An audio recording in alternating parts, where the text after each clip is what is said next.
વડોદરાના કરજણ પાસે ઇકો કારમાં આગ લાગી। કરજણ ઉમજ રોડ પર હાંદોડ ગામ પાસે કારમાં આગ લાગી।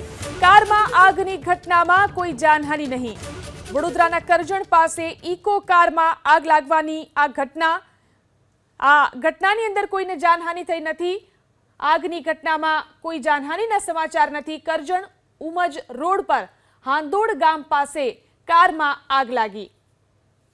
વડોદરાના કરજણ પાસે ઇકો કારમાં આગ લાગી। કરજણ ઉમજ રોડ પર હાંદોડ ગામ પાસે કારમાં આગ લાગી। કારમાં આગની ઘટનામાં કોઈ જાનહાનિ નહીં। વડોદરાના કરજણ પાસે ઇકો કારમાં આગ લાગવાની આ ઘટનાની અંદર કોઈને જાનહાનિ થઈ નથી।